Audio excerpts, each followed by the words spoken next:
Hello guys, this video is about the new education policy 2020 which has recently came into existence. Though the policy has not been implemented till now, but we are hoping it soon to be implemented. The policy is fabulous. It has brought revolutionary changes in our 35-year-old education system. Moreover, it is in tune with the education system of our Western countries. I really want to discuss the salient features of this beautiful policy, so let's start with it.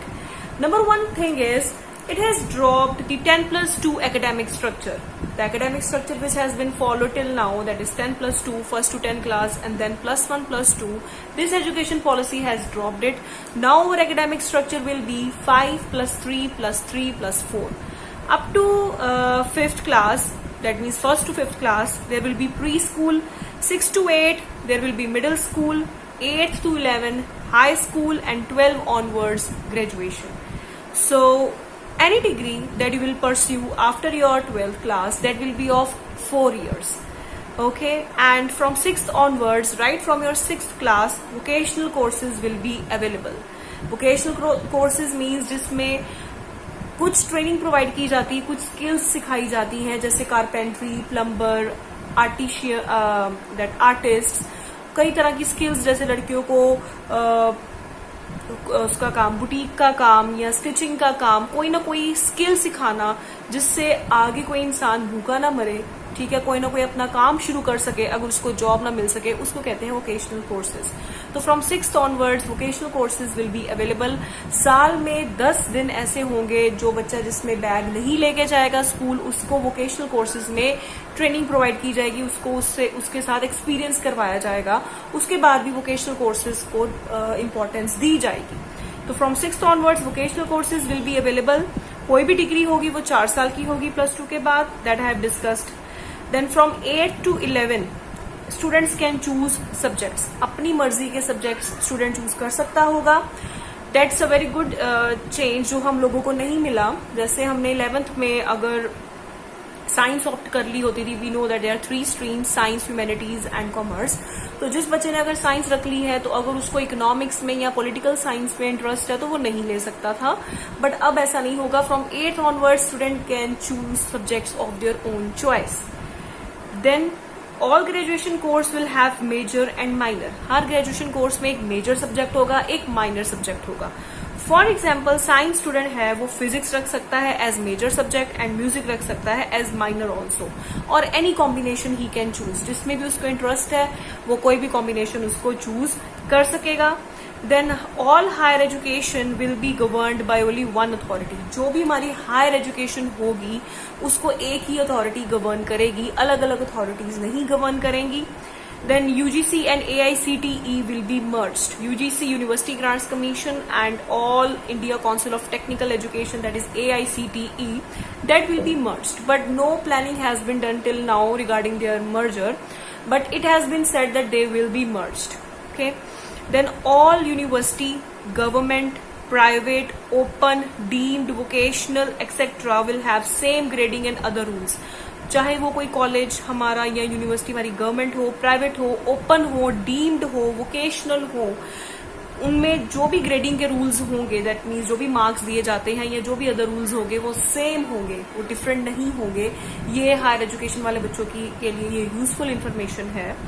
Then पूरी country में जो teacher training board है, जैसे जो BEd की जाती है, जो भी उसका बोर्ड है पूरे इंडिया में, दैट विल बी सेम. कोई भी स्टेट चेंज नहीं कर पाएगी. ये नहीं होगा कि पंजाब का अलग है, महाराष्ट्र का अलग है, जम्मू का अलग है, तो ऐसा नहीं होगा.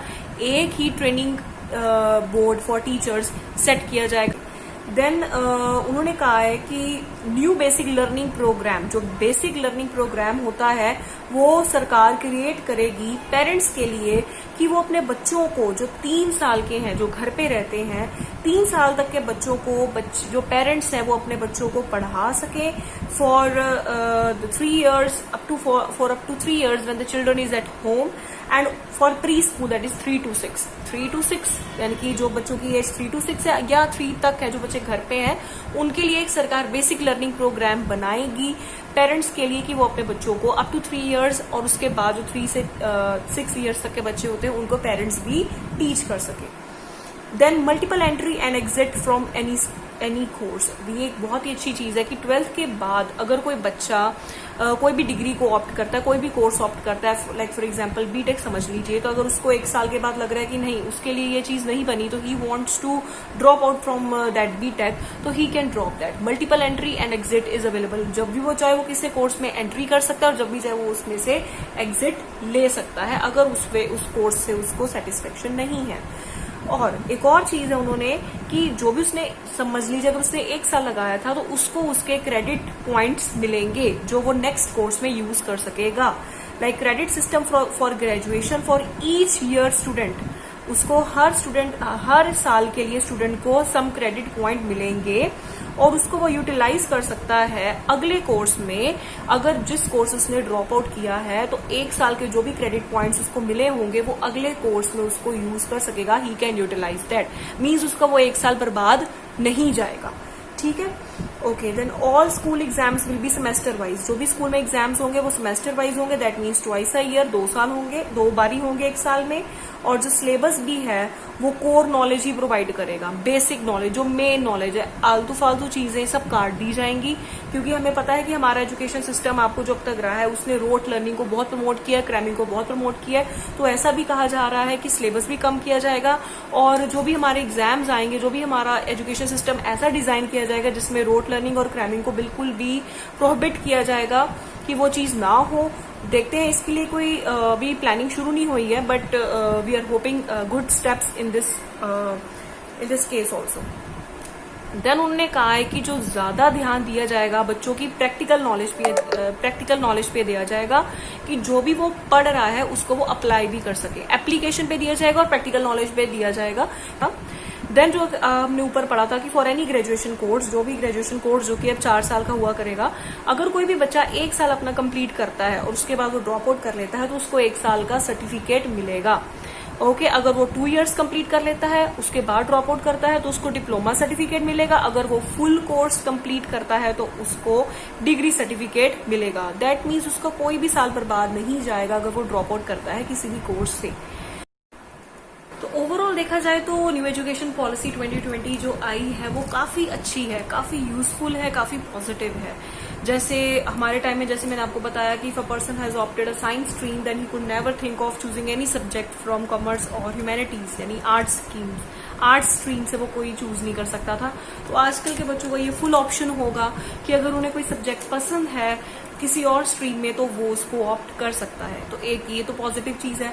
दूसरा, जो वोकेशनल ट्रेनिंग के ऊपर जो बच्चों को कहा जा रहा है कि वोकेशनल ट्रेनिंग का उनको एक्सपोजर दिया जाएगा, तो एक बहुत ही अच्छी चीज है। क्योंकि अगर आप देखें तो हमारे इंडिया में जैसे ये कारपेंट्री, इलेक्ट्रीशियन, ये प्लम्बर जैसी जॉब्स तो नहीं करना चाहिए, ऐसी स्किल्स को बहुत ही हल्का माना जाता है कि ये करना है वो करना है। बट अगर देखा जाए तो किसी देश की जो डेवलपमेंट है that depends upon its human resources, कि हमारे ह्यूमन रिसोर्सेज कैसे हैं। तो वेला बैठने से अच्छा है, अनएम्प्लॉयड होने से अच्छा है कि बंदे को कोई स्किल तो आती हो, कि पढ़ने के बाद अगर उसको ना भी जॉब मिले तो उसके हाथ में कोई स्किल तो हो कि वो अपना पेट पाल सके। ही और शी कैन स्टार्ट हिज और हर ओन बिजनेस कुछ। देन अगर देखा जाए तो एक ये भी चीज रिपोर्ट कार्ड के रिलेटेड एक बहुत ही यूजफुल पॉजिटिव पॉलिसी चेंज आया है कि जैसे जो भी रिपोर्ट कार्ड्स बनते थे जिसमें बच्चे की परफॉर्मेंस जो भी बताई जाती है वो टीचर इवेल्युएट करता है पूरे साल की। जो परफॉर्मेंस टीचर ने जो जज की होती है स्टूडेंट के पूरी साल की, उसके ऊपर ही वो रिपोर्ट कार्ड बनता है। पर अब ऐसा नहीं होगा। अब जो भी साल में बच्चे ने परफॉर्म किया होगा, सेल्फ इवेल्युएशन भी बच्चा खुद करेगा, कि वो अपने आप को सेल्फ इवेल्युएट करेगा कि उसने साल में क्या किया, उसने कैसा परफॉर्म किया, जो भी उसने डिसीजंस लिए क्या वो ठीक थे। वो सेल्फ इवेल्युएशन की भी चीज इंक्लूड की जा रही है। इनफैक्ट उसके बाकी क्लासमेट्स भी हैं वो उस पर्टिकुलर बच्चे को इवेल्युएट करेंगे, क्योंकि ये पॉजिटिव स्टेप है। क्योंकि एक बच्चे में क्रिटिकल थिंकिंग डेवलप होगी अपने आप को लेके कि मैं कहाँ सही हूँ, मैं कहाँ गलत हूँ, मैंने क्या सीखा। क्योंकि स्कूल लाइफ तक तो teachers and parents are there to guide you, to let you know that where are you wrong, where at what points you can improve. But after that जब कॉलेज लाइफ शुरू होती है, university life शुरू होती है, तब आपको कोई भी गाइड करने वाला, आपको ये बताने वाला नहीं होता, बिकॉज कोई भी पीटीएम्स पेरेंट टीचर मीट नहीं होती। तो ये जो थिंकिंग है अगर हमें शुरू से ही डाली जाएगी तो हम लोग अपने आप को इवेल्युएशन, जो हम अपनी सेल्फ इवेल्युएशन है वो हम छोटे से ही अपने आप को शुरू कर देंगे, तो आगे चल के हमें ये प्रॉब्लम नहीं आएगी। थर्ड है कि जो हमारी इंडियन गवर्नमेंट है वो एजुकेशन पे सिर्फ 3% ऑफ द जीडीपी स्पेंड करती थी, तो अब ये 6% ऑफ द जीडीपी कर दी गई है, which is a quite good step, good thinking जो गवर्नमेंट ने सोची है कि क्योंकि हमारा जो एजुकेशन पर स्पेंडिंग था सरकार का वो बहुत कम था as compare to other developed nation and developing nations. तो जो अभी ये स्टेप लिया गया है, चेंज इंट्रोड्यूस किया गया है कि अब हमारी सरकार 6% ऑफ द जीडीपी स्पेंड करेगी, तो that is very good initiative. अब क्रिटिसिज्म में ये आ रहा है कि जो भी ये पॉलिसी चेंजेस आए हैं ये सिर्फ थ्योरेटिकल है, इनको प्रैक्टिकली अप्लाई करना इंडियन गवर्नमेंट के हाथ में शायद that's not possible, that's like impossible. तो क्योंकि ये चेंजेस लाना, बात करना आसान है, पर इनको प्रैक्टिकली इंप्लीमेंट करना ये बहुत ही लेंथी प्रोसेस हो जाएगा। क्योंकि एक तो ये भी देखा जाए कि जैसे हम वोकेशनल कोर्सेज की बात कर रहे हैं, तो वोकेशनल कोर्सेज प्रोवाइड करने के लिए एक अगर हम देखें तो हमारे पास टीचर्स कहाँ से आएंगे। हमने सरकारी स्कूल की अगर बात करें तो वहां पे तो टीचर्स ही नहीं होते हैं, ठीक है। तो हम बात कर रहे हैं वोकेशनल कोर्सेज की ट्रेनिंग प्रोवाइड करने के लिए भी हमें वो भी प्रोवाइड की जाएगी, या और भी जो स्टेप्स लिए जा रहे हैं कि ऐसा होगा वैसा होगा ऐसा किया जाएगा। तो ये चीजें क्रिटिसिज्म में आ रही हैं कि ये पॉलिसी सिर्फ थ्योरेटिकली है, प्रैक्टिकली अप्लाई करना, इंप्लीमेंट करना ये बहुत ही डिफिकल्ट होगा, बहुत ही लेंथी प्रोसेस होगा, बहुत ही टाइम कंज्यूमिंग प्रोसेस होगा। एक ये आ रहा है कि जो लैंग्वेज के रिलेटेड कहा जा रहा है कि अब टू 5th क्लास या प्रेफरेबली 6th या बियॉन्ड, अब प्रेफरेबली अगर 6th से 8th तक भी कि बच्चों को होम लैंग्वेज या लोकल लैंग्वेज या मदर टंग में पढ़ाया जाए। तो एक ये जो लैंग्वेज वाली चीज है इसको भी मतलब कुछ लोग क्रिटिसाइज कर रहे हैं, क्योंकि अगर आप खुद देखिए अगर 5th क्लास तक आपके बच्चे ने अगर पंजाब में स्टडी की है तो उसको पंजाबी आती होगी, तो अगर उसके बाद अगर उसके parents due to some reason अगर शिफ्ट कर जाए, लाइक फॉर से महाराष्ट्र शिफ्ट कर जाए, तो वहां पे तो पढ़ाई फिर मराठी में कराई जाएगी। तो how that child can adjust in that atmosphere, in that education system. तो इससे क्या होगा, हमारे लोगों की मूवमेंट भी रिस्ट्रिक्ट होगी काफी from one place to another. तो कुछ ऐसे पॉइंट्स हैं जो क्रिटिसिज्म में आ रहे हैं और जो जेन्युइन भी है कि जैसे प्रैक्टिकली अप्लाई करना ये पॉलिसी काफी डिफिकल्ट लग रही है। तो let's see, we are hoping for the best possible changes to be happen in the coming years, because जो ये एजुकेशन पॉलिसी है ये बहुत ही अच्छी है। अगर ये इम्प्लीमेंट हो जाए अच्छे से तो हमारी एजुकेशन सिस्टम बहुत ही अच्छे से ग्रो करेगी, सक्सीड करेगी, एंड डेफिनेटली हमारे बच्चों को बहुत फायदा होगा because it is quite flexible. Okay, so I hope आपको ये वीडियो पसंद आया होगा मेरा। अगर आपको ये मेरा वीडियो अच्छा लगा तो प्लीज इसको लाइक कीजिएगा, मेरे चैनल को सब्सक्राइब कीजिए और ये वीडियो शेयर कीजिएगा। We will come back with the next video very soon. Thank you, take care, bye.